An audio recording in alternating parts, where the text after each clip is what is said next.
بسم اللہ الرحمن الرحیم رب سہل ویسر ولا تعسر وتمم بالخیر وبک نستعین بسم اللہ الرحمن الرحیم۔ آج ہمارا لیکچر شرک کے اوپر ہے۔ سب سے پہلے ہم نے شرک کا معنی دیکھنا ہے کہ شرک کس کو کہتے ہیں۔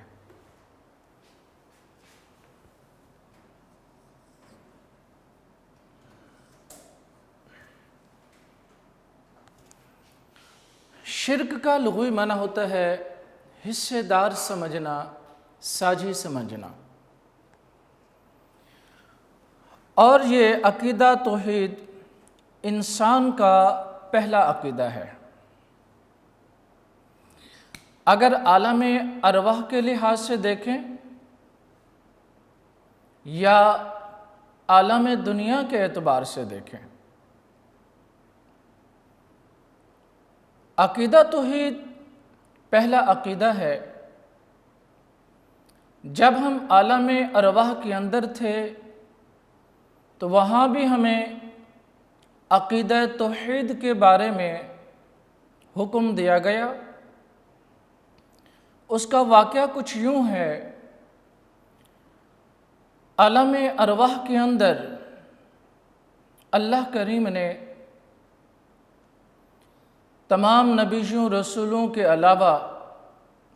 تمام ارواح کو جمع کیا اور سب سے خطاب فرمایا۔ اللہ تعالیٰ نے ارشاد فرمایا، الستُ بربکم، کیا میں تمہارا رب نہیں؟ لفظ الستُ اس کے اندر حمزہ استفہامیہ ہے۔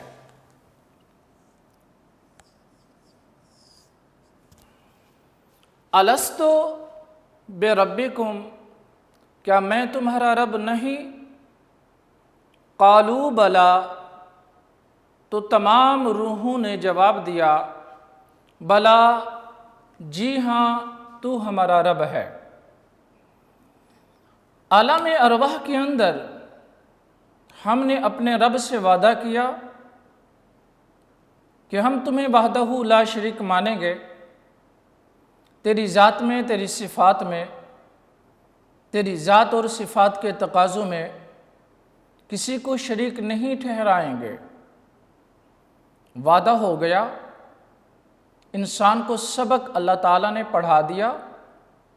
تمام ارواح کو سبق دے دیا، لیکن اس کے باوجود جب انسان کی تخلیق ہونی شروع ہوئی تو سب سے پہلے اس تخلیق کے اندر تخلیق آدم کو رکھا گیا، اور آدم علیہ السلام ایسے عظیم المرتبت نبی ہیں جن کو نوع انسانیت کے باپ ہونے کا اعزاز اللہ تعالیٰ نے عطا فرمایا۔ اور جس وقت اللہ تبارک و تعالیٰ نے چاہا کہ میں دنیا کے اندر انسان کو بناؤں تو اللہ کریم نے فرشتوں کو حکم دیا، حضرت جبریل علیہ السلام، حضرت میکائیل علیہ السلام، حضرت اسرافیل علیہ السلام، یکے بعد دیگر، یعنی ایک کے بعد دوسرے کو حکم دیا کہ زمین سے مختلف قسم کی مٹی کو اکٹھا کر کے لے آئیں۔ اس مٹی کی اقسام اور مختلف رنگ کی مٹی جب فرشتہ لینے کے لیے گیا تو زمین نے پوچھا کہ اے فرشتے تو مٹی کیوں لے رہا ہے؟ اس نے سارا واقعہ بتایا۔ اللہ انسان بنائے گا اور انسان جو نیک عمل کرے گا وہ جنت میں جائے گا، جو برے عمل کرے گا وہ دوزخ میں جائے گا۔ تو زمین رو پڑی، آہو زاریاں کرنے لگی، کہ میں نہیں چاہتی کہ میرا کوئی حصہ دوزخ کے اندر جائے اور مجھ سے یہ چیز برداشت نہیں ہے۔ اس کے بعد اللہ تعالیٰ نے میکائیل علیہ السلام کو بھیجا، اس کو بھی زمین نے یہ بات کی، اسرافیل علیہ السلام کو بھیجا، اس کو بھی یہی بات کی، تو بالآخر اللہ کریم نے حضرت عزرائیل علیہ السلام کو بھیجا۔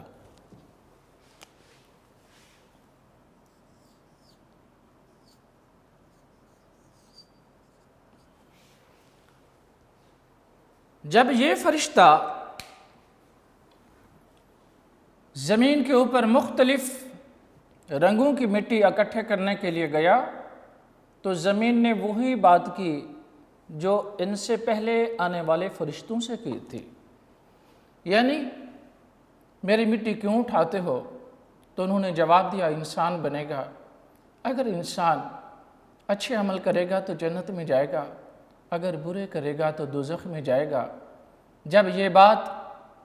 زمین نے سنی تو وہی آہوزاری سے التجا کی کہ اے فرشتے مٹی نہ اٹھا، میں نہیں چاہتی کہ میرا کوئی حصہ اللہ کے عذاب کا اور اللہ تبارک و تعالیٰ کے غضب کا سبب بنے اور دوزخ میں جائے۔ لیکن اسرائیل علیہ السلام نے اس کی ایک بھی نہ سنی۔ اس نے کہا اے زمین میں تیری آہوزاریاں سنوں یا میں اپنے رب کے حکم کو دیکھوں؟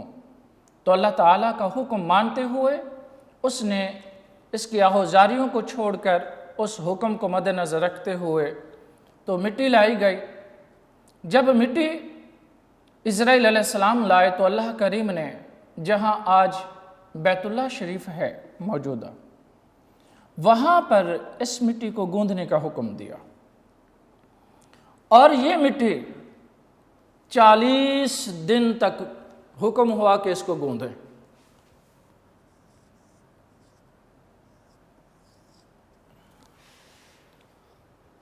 39 دن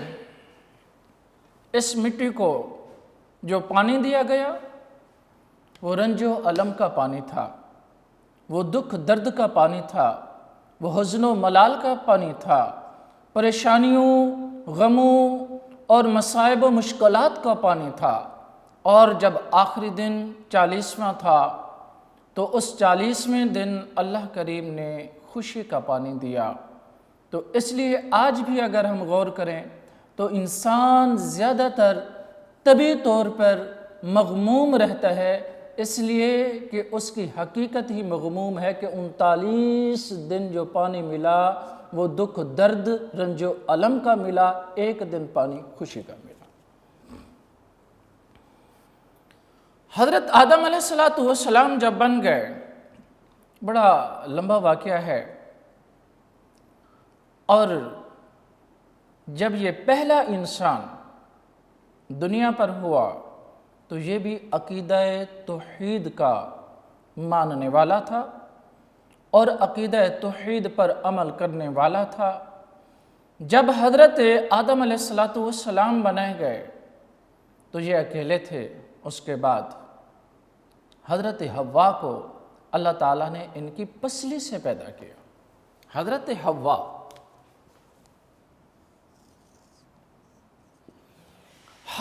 کو حوا اس لیے کہتے ہیں کیونکہ یہ زندہ سے پیدا ہوئی، پسلی سے پیدا ہوئی۔ تو اس کے بعد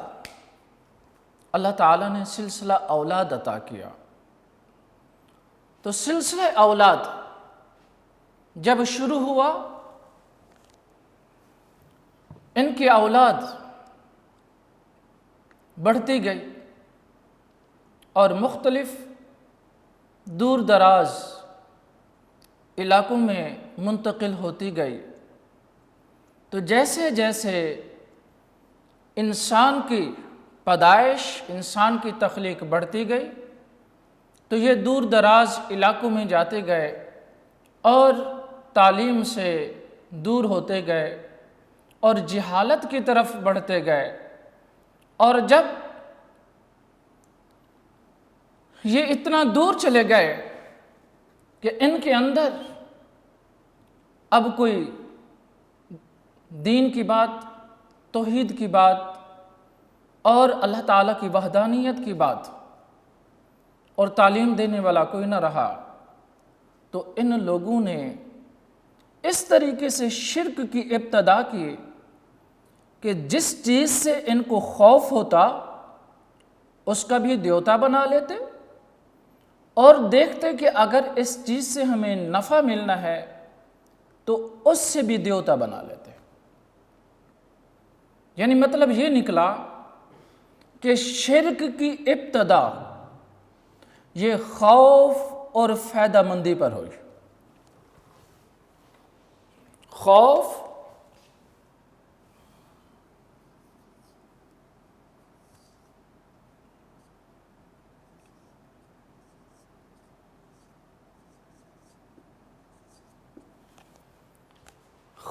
اور فائدہ مندی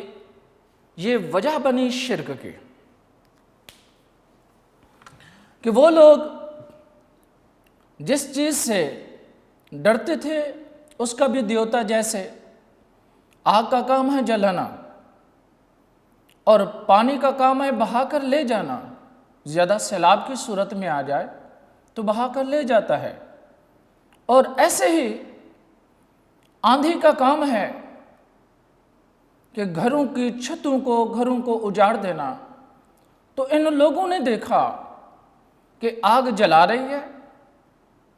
پانی سیلاب کی صورت میں ہمارے گھروں کو برباد کر رہا ہے اور ہمارے لوگوں کو بہا کے لے جا رہا ہے، اور آندھی آتی ہے تو نظام ہمارا سارا کا سارا خراب ہو جاتا ہے۔ تو ان لوگوں نے سوچا کیوں نہ ہو کہ ہم ان تینوں کا دیوتا بنا لیں۔ پھر دیوتا بھی انہوں نے مختلف بنایا، جیسے کہ آگ ہے تو آگ کا دیوتا انہوں نے علیحدہ بنا دیا، اور ایسے ہی آندھی ہے تو آندھی کا دیوتا سیپریٹ بنا دیا، ایسے ہی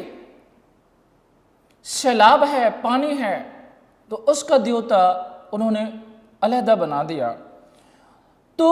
جیسے جیسے ان لوگوں کے مسائل بڑھتے گئے تو وہ اپنے دیوتاؤں کو، خداؤں کو بھی مزید بڑھاتے گئے، حتیٰ کہ یہ مشہور روایت ہے خود کعبۃ اللہ کے اندر جہاں اللہ تعالیٰ نے اپنی عبادت کا مرکز رکھا تھا تو وہاں پر لوگوں نے 360 بت رکھ دیے تھے، اور جس وقت ان لوگوں کو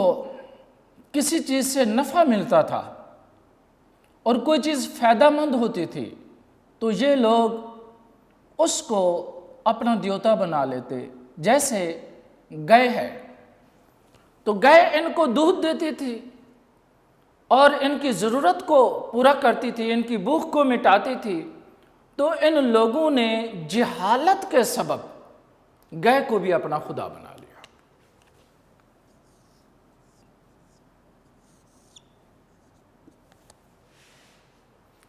گائے کا دیوتا بنا دیا تو جا کر اسی کی پوجا پاٹ شروع کر دی اور اسی کو جا کر پوجتے تھے، اسی کو سجدہ کرتے تھے، اور جو چیز ان کو نقصان اور نفع دینے والی تھی انہوں نے خدا بناتے بناتے حتیٰ کہ دین اسلام کی حقانیت کی تعلیم سے بہت دور چلے گئے، اور دین اسلام کی اور توحید کی تعلیم سے دور چلے گئے، اور اس کے بعد یہ شرک اتنا وسیع ہو گیا حتیٰ کہ اللہ تعالیٰ کی وحدانیت کے ماننے والے بہت کم رہ گئے۔ اور یہ یاد رکھیں اللہ تبارک و تعالیٰ کی ذات کا اصول ہے کہ جب وحدانیت کے ماننے والے کم ہو جائیں، شرک زیادہ ہو جائے، تو اس وقت اللہ تبارک و تعالیٰ اپنا نبی بھیجتا تھا، اور نبی، رسول، پیغمبر جتنے بھی دنیا پر تشریف لائے سب کے سب نے انسان کو بھولا ہوا سبق یاد کرایا۔ وہ بھولا ہوا سبق کیا تھا کہ جو عالم ارواح کے اندر ہم وعدہ کر کے آئے تھے کہ اے اللہ تمہیں وحدہ لا شریک مانیں گے، تیری ذات و صفات کے تقاضوں میں تیرا کوئی شریک نہیں مانیں گے، تو جس وقت ان لوگوں نے اللہ کی توحید کو چھوڑا تو تب اللہ تعالیٰ نے یکے بعد دیگر 1,24,000 کم و بیش نبی رسول پیغمبر دنیا پر مبعوث فرمائے، جو مختلف علاقوں میں اور مختلف وقت کے اندر اپنی ڈیوٹی سر انجام دیتے رہے۔ ایسے ہی کچھ لوگوں نے 360 بت بنا لیے، اور کچھ وہ تھے کہ جنہوں نے 2 خدا بنا لیے، کچھ وہ تھے جنہوں نے 3 خدا بنا لیے، اور جیسے ہندو ہیں انہوں نے 3 خدا بنا لیے، اور مجوسی ہیں انہوں نے 2 خدا بنا لیے، ایک شر کا اور ایک خیر کا۔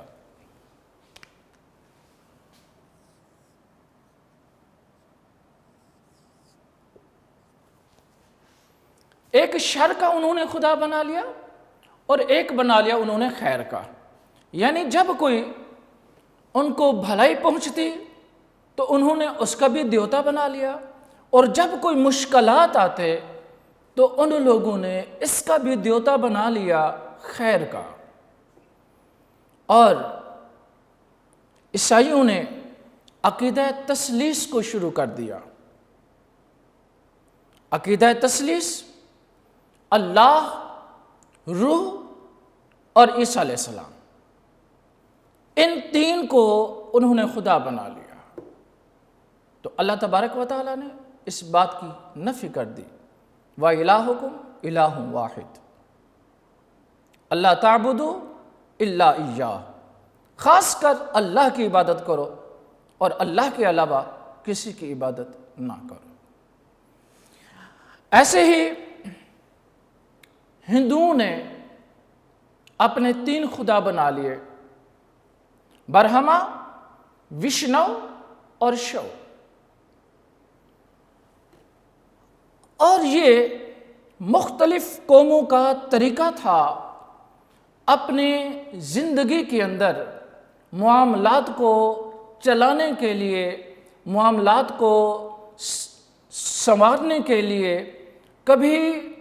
اگر ان کو نقصان ہوتا جس چیز سے تو اس کا بھی دیوتا، کبھی ان کو فائدہ ہوتا تو اس کا بھی دیوتا۔ تو اللہ تبارک و تعالیٰ نے ان تمام کے تمام خداؤں کی تذلیل بیان کر کے فرما دیا کہ لوگو تم ان کی پوجا کرتے ہو، ان کی تم عبادت کرتے ہو، یہ نہ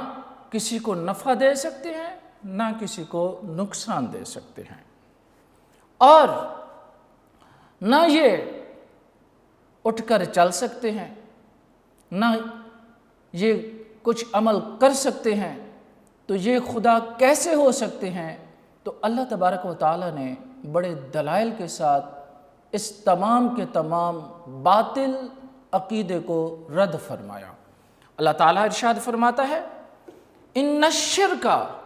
لظلم عظیم، بے شک شرک جو ہے یہ ظلم عظیم ہے۔ یہ آیت کریمہ نازل ہوئی کہ حضرت لقمان نے اپنے بیٹے انعام، یا دوسرا نام ہے اشکم، اس کو یہ تعلیم دی کہ ان الشرک لظلم عظیم، بے شک شرک جو ہے یہ بہت بڑا ظلم ہے۔ کیا مطلب؟ اللہ تعالیٰ فرماتا ہے،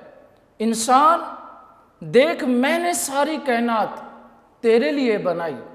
ساری کائنات کی ہریالی اور ساری کائنات کی چیزیں اور ساری کائنات کے اندر جو جو چیز ہے انسان وہ تیرے لیے ہے، اور آسمان، شمس و قمر اور شمس و قمر کی روشنی اور اس کی کرنیں انسان تیرے لیے ہیں۔ میں نے زمین و آسمان بھی تیرے لیے بنایا، لیکن تو نے میرے ساتھ ہی کسی اور کو خدا بنا لیا۔ یہاں پر ضمناً ایک واقعہ مجھے یاد آ رہا ہے، حضرت شبلی علیہ الرحمہ، آپ واقعہ بیان کر رہے ہیں، لوگوں کو خطاب کر رہے ہیں، لوگوں کو تبلیغ کر رہے ہیں، تو لوگوں کو واعظ و نصیحت کرتے ہوئے آہوزاری کے عالم میں اتنا روئے، حتیٰ کہ سارا مجمع رو رو کر بحال، آپ خود رو رو کر بحال۔ وہاں سے حضرت ابو الحسن گزرے تو حضرت شبلی کو کہا کہ یار لوگوں کو کیوں رلا رہے ہو؟ صرف 2 ہی جملے کی بات ہے کہ صرف ان سے یہی بات کریں۔ اللہ تعالیٰ فرماتا ہے من ترا بودم تو کرا بودی، کہ اللہ تعالیٰ ارشاد فرماتا ہے کہ بندے میں تو تیرا تھا لیکن تو کس کا تھا؟ تو عارف لوگوں نے اپنے ہی انداز میں تبلیغ بڑے اچھے انداز میں کی ہے کہ جب انسان اللہ کا ہو جائے اور پھر خدا اس بندے کا ہو جاتا ہے، اللہ تعالیٰ ارشاد فرماتا ہے وَنَحْنُ أَقْرَبُ إِلَيْهِ مِنْ حَبْلِ الْوَرِيدِ، اے میرے بندے میں تو تیری شہ رگ سے بھی تیرے زیادہ قریب ہوں، اور میں تو تیرا تھا اور تو کس کا تھا؟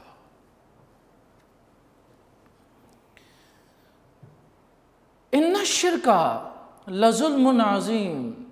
بے شک شرک جو ہے یہ بہت بڑا ظلم ہے۔ اللہ تعالیٰ نے ارشاد فرمایا اے لوگو میں نے زمین تیرے لیے بچھونا بنائی اور آسمان تیرے لیے سائبان بنایا، اور زمین کے اندر میں نے کھیتی رکھی اور اناج رکھا،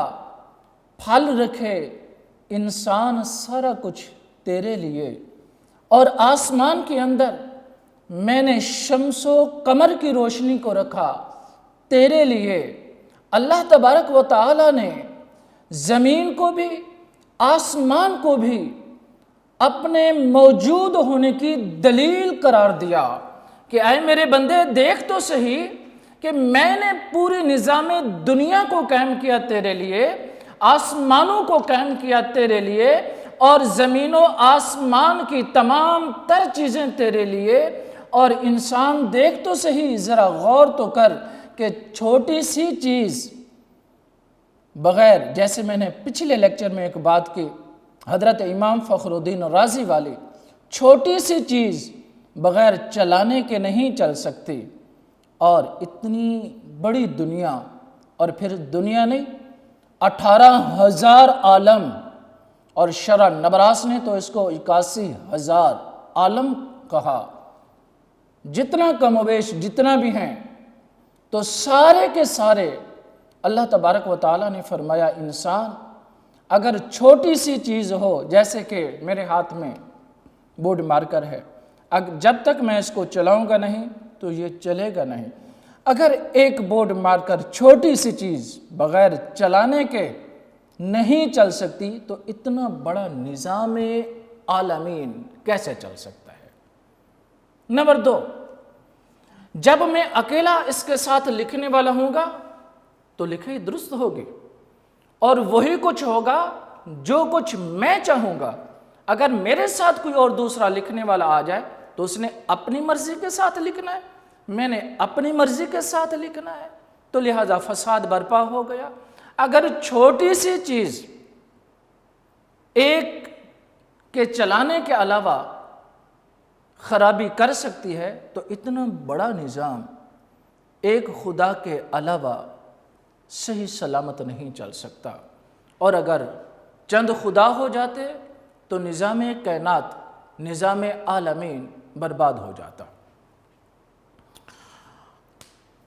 اگلی آیت کریمہ میں اللہ تعالیٰ نے ارشاد فرمایا ان اللہ لا یغفر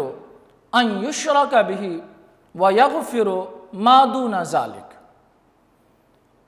کہ بے شک اللہ تبارک و تعالی شرک کو معاف نہیں کرے گا،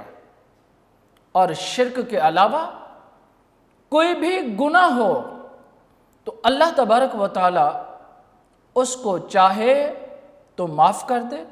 اور چاہے تو مواخذہ، یعنی اس پہ پکڑ کرے۔ اس آیت کریمہ کے اندر اللہ تبارک و تعالی نے یہ بات واضح طور پر بالبدیہی ارشاد فرما دی کہ انسان باقی سارے گناہ میں معاف کر دیتا ہوں، شرک معاف نہیں کرتا، کیونکہ شرک ایسا گناہ ہے جس کی معافی اللہ تعالیٰ نے پیدا ہی نہیں کی۔ ہاں، اگر شرک پہلے مشرک تھا اور مرنے سے پہلے اس نے کلمہ پڑھ لیا تو اب شرک کی معافی ہو جائے گی۔ اگر مرنے سے پہلے اس نے معافی نہیں مانگی تو اب شرک کی معافی نہیں ہوگی۔ اب دیکھیے کہ مکہ کے اندر لوگ شرک کرتے تھے، بتوں کی پوجا کیا کرتے تھے، اور اللہ کے پیارے حبیب نے اس عقیدے سے ہٹا کر انسانوں کو توحید کا سبق دیا، اور جو توحید کے سبق کو مان کر شرک کو چھوڑ کر دائرہ اسلام میں داخل ہو گیا تو اب اس کے پچھلے سارے گناہ اللہ تعالیٰ نے معاف کر دیے۔ اور کلمہ ایک ایسا عظیم جوہر ہے کہ جس وقت انسان لا الہ الا اللہ محمد رسول اللہ پڑھ لیتا ہے تو اللہ تبارک و تعالیٰ اس کے سارے گناہوں کو معاف کر دیتا ہے۔ لیکن یہاں چند چیزیں یہ قابل غور ہیں، آیا کہ ہماری زندگی کے اندر کچھ چیزیں، کچھ عمل ایسے تو نہیں ہیں جن کے اندر شرک کا شبہ ہوتا ہے یا وہ کام کرنا حرام ہے؟ یاد رہیں، اللہ تعالیٰ کی ذات اور صفات میں کسی دوسرے کو اس کا حصے دار سمجھنا جیسے شرک ہے، ایسے ہی اللہ تبارک و تعالیٰ کی جیسے صفات ہیں، ارادہ ہے، سمع ہے، بصر ہے، قدرت ہے، علم ہے، تو یہ کسی اور کے اندر مستقل بالذات یعنی خدا جیسی صفات ماننا تو یہ بھی شرک ہے۔ ایسے ہی کسی کے سامنے جھکنا، اس کو سجدہ کرنا، یہ بھی یاد رکھ لیں یہ بھی شرک ہے۔ اور جب ہم کسی کو خدا مان کر جھکیں گے، عبادت کا سجدہ کریں گے تو یاد رکھ لیں اللہ تبارک و تعالیٰ کے ساتھ ہم نے شرک کر دیا۔ ایسے ہی کسی کو اگر ہم نے تعظیمی سجدہ کر دیا تو یہ بھی حرام ہے۔ پہلی شریعت میں جائز تھا لیکن شریعت محمدی میں اس کو حرام قرار دیا گیا۔ اللہ تبارک و تعالی ارشاد فرماتا ہے کہ اے میرے بندے، اگر تیرے گناہ زمین و آسمان کے درمیان کے خلا کو اگر بھر دیں، اگر تو تہہ دل سے مجھ سے معافی مانگ لے تو میں تیرے سارے گناہوں کو معاف کر دوں گا۔ بلکہ اللہ تعالیٰ ارشاد فرماتا ہے فَأُولَٰئِكَ يُبَدِّلُ اللَّهُ سَيِّئَاتِهِمْ حَسَنَاتٍ، بلکہ جب تو تہہ دل سے توبہ کرے گا تو تیری ساری زندگی کے گناہ ہوں گے جو میں ان کو نیکیوں میں تبدیل کر دوں گا، یعنی تیرے گناہ تیرے حق میں، تیرے نامہ اعمال میں نیکیوں کی صورت میں لکھے جائیں گے۔ یہ اس کا کرم ہے، یہ اس کا فضل ہے، یہ اس کی خاص عنایت ہے اپنے بندے کے اوپر۔ تو اس لیے لازم اور ضروری ہے ہمارے اوپر کہ ہم کسی ایسے کام کی طرف بھی توجہ نہ کریں اور اپنے آپ کو اس طرف نہ لگائیں کہ جو شرک یا شبہ شرک کی طرف آتا ہے، تو اگلا ٹاپک ذات میں شرک، اس کا مفہوم یہ ہے کہ اللہ تبارک و تعالیٰ کی ذات کی حقیقت جو ہے اس کے اندر کسی کو حقدار، ساجی یا اللہ تبارک و تعالیٰ جیسا مانا۔ جب اللہ تبارک و تعالیٰ جیسا مانیں گے تو یاد رکھ لیں اس وقت آپ نے اللہ کے ذات کے ساتھ شرک کر دیا، یا اللہ تبارک و تعالیٰ کی حقیقت جیسی کسی کے اندر حقیقت مان لی، یا جیسے اللہ تعالیٰ کی ذات برتر، بالا اور اعلیٰ ہے ایسے ہی کسی اور کو مان لیا تو یہ بھی شرک ہے۔ اور اللہ تعالیٰ ارشاد فرماتا ہے قُلْ هُوَ اللَّهُ أَحَدٌ اللَّهُ الصَّمَدُ لَمْ يَلِدْ وَلَمْ يُولَدْ۔ پیارے حبیب فرما دیجئے کہ میں ایک ہوں، میں بے نیاز ہوں، نہ مجھے کسی نے جنا نہ میں نے کسی کو جنا، کیونکہ اولاد کی جو حقیقت ہوتی ہے وہ والدین کی اور اولاد کی حقیقت ایک ہوتی ہے، یعنی اولاد بچپن میں محتاج ہوتی ہے اپنے والدین کی، اور والدین محتاج ہوتے ہیں بڑھاپے میں اپنی اولاد کے، تو اللہ تعالیٰ محتاجی سے پاک ہے۔ آگے صفات میں شرک، صفات ارادہ، سمع، بصر، قدرت، ان تمام کے تمام صفات یہ اللہ تبارک و تعالیٰ کی ذاتی ہیں، کسی کی عطا کردہ نہیں ہے، وہ ازلی ہے، ابدی ہے، سرمدی ہے، حی و قیوم ذات ہے، نہ اس کی ذات میں کوئی شریک ہے نہ کوئی صفات میں شریک ہے، بلکہ وہ قادر مطلق ذات ہے، ایسی عظیم ذات ہے حتیٰ کہ لیس کمثلہ شیء، اللہ تعالیٰ فرماتا ہے میری تو کوئی مثل ہی نہیں ہے۔ تو اس لیے اللہ تبارک و تعالیٰ نہ ذات میں کسی کا محتاج ہے، نہ صفات میں کسی کا محتاج ہے، نہ ذات و صفات کے تقاضوں میں کسی کا محتاج ہے۔ نمبر 3، صفات کے تقاضوں میں شرک، کسی ذات کو اللہ تبارک و تعالی جیسا مالک ماننا، خالق ماننا، قدرت رکھنے والا ماننا، علم رکھنے والا ماننا، اور سمیع و بصیر اللہ جیسا ماننا، یاد رکھ لیں یہ تمام کی تمام چیزیں یہ شرک ذات، صفات اور اس کے تقاضوں میں شرک کہلاتی ہیں۔ اللہ تبارک و تعالی ارشاد فرماتا ہے اللہ تعبدوا الا ایاہ، کہ تم صرف اسی کی عبادت کرو کہ جس نے تمہیں اپنی عبادت کے لیے پیدا کیا۔ اللہ تعالیٰ ارشاد فرماتا ہے وَمَا خَلَقْتُ الْجِنَّ وَالْإِنسَ إِلَّا لِيَعْبُدُونَ، میں نے جنوں اور انسانوں کو صرف اپنی عبادت کے لیے پیدا کیا۔ اور وَإِلَٰهُكُمْ إِلَٰهٌ وَاحِدٌ، کہ تمہارا معبود صرف اللہ ہے،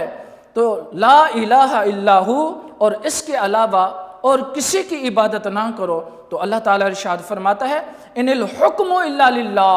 حکم صرف حکم اللہ کے لیے ہی ہے، یعنی حکم دینے والا صرف اللہ ہے، اللہ کے علاوہ اور کوئی حکم نہیں دے سکتا۔ اللہ تعالیٰ منعم حقیقی ہے، تو اس لیے اس کا خلوص دل کے ساتھ انسان کو شکریہ بجا لانا چاہیے، صرف زبان سے نہیں کہ میرے اللہ تیرا شکر ہے، بلکہ زبان کے ساتھ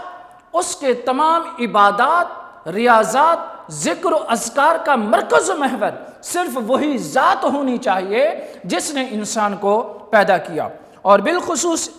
یہاں ایک بات کا خیال رکھنا چاہیے کہ جیسے انسان پتھر لکڑی کے بنائے ہوئے بت کی پوجا کرتا ہے، یہ شرک ہے، تو ایسے ہی چھوٹی چھوٹی حاجات، کسی دوسرے سے حاجت روائی لینا اور اس کو خدا جیسا سمجھنا، یہ بھی شرک ہے۔